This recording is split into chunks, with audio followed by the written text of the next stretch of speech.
আসসালামু আলাইকুম, কি অবস্থা সকালে? আশা করি সবাই ভালো আছেন, আমিও ভালো আছি। আজকে সকাল সকাল ঘুম থেকে উঠে গেলাম। সকাল সকাল ঘুম থেকে উঠে কোয়েল পাখির ঘরের সামনে যে পর্দাটি আছে সেটিকে আমি উঠিয়ে দিলাম, যাতে কোয়েল পাখির ঘরে আলো বাতাস প্রবেশ করতে পারে। এরপরে সুন্দরভাবে আমি পর্দাটিকে উঠিয়ে তার দিয়ে বেঁধে দিচ্ছি। ওই সাইডে তারটি পড়ে যাওয়ার কারণে সেটিকে আমি আবার উঠিয়ে আবার সুন্দরভাবে আমি বেঁধে দিলাম। দেখতে পাচ্ছেন আমি সুন্দরভাবে পর্দাটিকে বেঁধে দিলাম, গোল করে পিছিয়ে তার দিয়ে বেঁধে দিলাম যাতে না পড়ে যায়।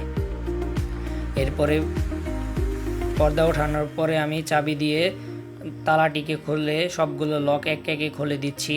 সবগুলো লক একে একে খুলে দিলাম। দেখতে পাচ্ছেন সবগুলো লক একে একে খোলা হয়ে যাওয়ার পর আমি খাবারের পাত্রটিকে নিয়ে ঘরের সামনে আসলাম।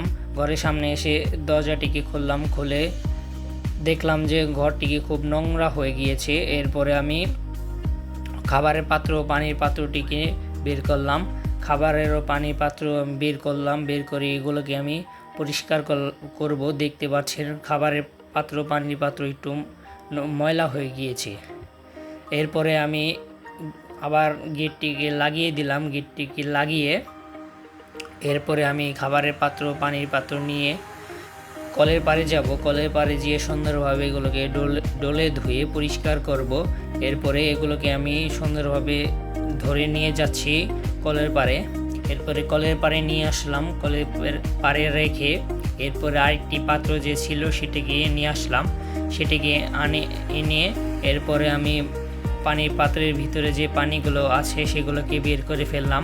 পানিগুলো বের করার পর কল চাপ দিয়ে পানি বের করে এরপরে পাত্রগুলোকে ধুয়ে নিলাম। ধুয়ে এরপরে সুন্দরভাবে আমি পরিষ্কার করার জন্য সোবা দিয়ে ডলে ডলে ধুচ্ছি। দেখতে পাচ্ছেন কত সুন্দরভাবে এগুলোকে আমি ধুচ্ছি, পরিষ্কার করতেছি কি সুন্দরভাবে। আমি সব সময় এগুলোকে ডলে ডলে পরিষ্কার করি। এরপরে দেখতে পাচ্ছেন পরিষ্কারও করার পর কি সুন্দর ঝকঝকা চকচকা লাগছে। এরপরে পাখির ঘরের সামনে নিয়ে আসলাম। পাখির ঘরের সামনে নিয়ে এসে গেটটিকে খুললাম। আমরা যে আজকে পাখির ঘরটিকে পরিষ্কার করব, এই কারণে সকালে আমি খাবার না দিয়ে আগে পানি দিলাম। পানি দেওয়ার পর আমি খাবারের পাত্রগুলো ধুয়ে নিয়ে এসেছি, সেগুলোকে আমি টেনা দিয়ে পরিষ্কার করলাম। পরিষ্কার করার পর আমি পানির পাত্রটিকে আবার বের করে ফেললাম। বের করে পাখিগুলোকে আমি একে একে বের করছি, কারণ আমরা পাখির ঘরটিকে পরিষ্কার করব। এরপরে সবগুলো পাখিকে আমি একে একে বের করে ফেললাম, একে একে খাঁচার ভিতরে ঢুকিয়ে ফেললাম। এরপরে গেটটিকে আমি লাগিয়ে দিলাম। এরপরে খাঁচাটিকে আমি এক সাইডে রেখে দিলাম। এরপর এদেরকে খাবার দেওয়ার জন্য আমি যে পাত্রগুলো ধুয়ে পরিষ্কার করে রেখেছিলাম সেগুলোকে আমি নিয়ে এইগুলোর ভিতরে আমি এখন খাবার দিব। দেখতে পাচ্ছেন আমি দুটি পাত্রের ভিতরে সমানভাবে খাবার দিচ্ছি। সকালবেলা খাবার না দেওয়ার কারণে এরপরে আমি খাঁচার ভিতরে খাবার দিচ্ছি। দেখতে পাচ্ছেন আমি এখন পাখিদেরকে খাবার দেব। এই যে খাঁচার মুখটিকে খুলে দিলাম, খুলে এরপরে আমি পাখিদেরকে খাবার দিয়ে দিলাম।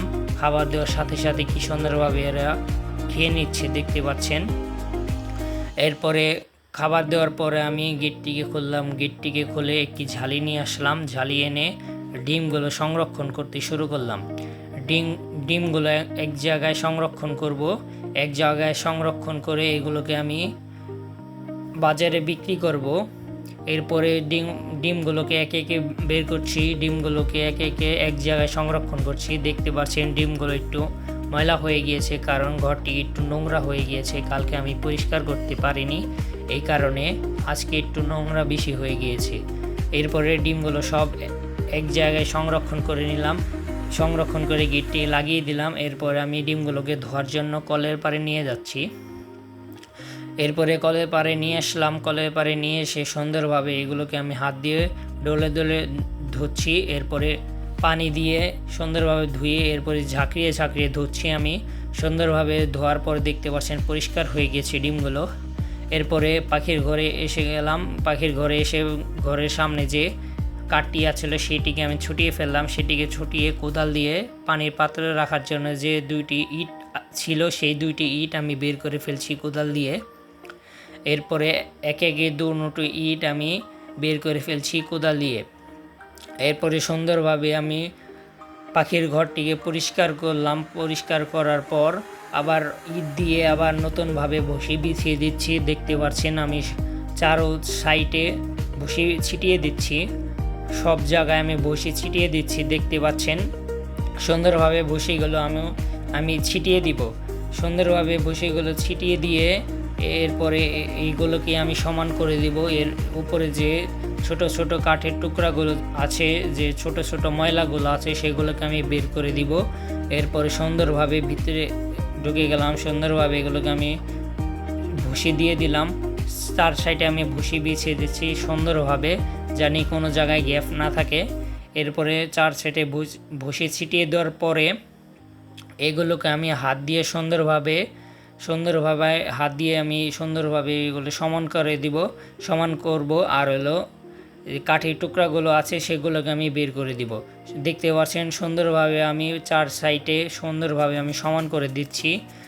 চার সাইডেই আমি ভালোভাবে সমান করে দিব এবং ওই কাঠের টুকরাগুলো বের করে দিব। এরপরে পরিষ্কার পর সব কিছু হয়ে গেলে আমি পাখিগুলোকে দিয়ে দিব ঘরের ভিতরে। সবগুলো পাখি দেওয়ার পরে খাঁচার ভিতরে 2টি পাখি ছিল, সেগুলোকে আমি দিয়ে দিলাম। এরপরে দেখতে পাচ্ছেন যে পাখিগুলো কি সুন্দর আরামে রয়েছে, এরা কি সুন্দর দেখতে লাগছে। এরপরে পাখির ঘরের সামনে যে কাঠটি ছিল সেটিকে আমি দিয়ে দিলাম আবার লাগিয়ে। দেখতে পাচ্ছেন আমি কাঠটিকে লাগিয়ে দিলাম।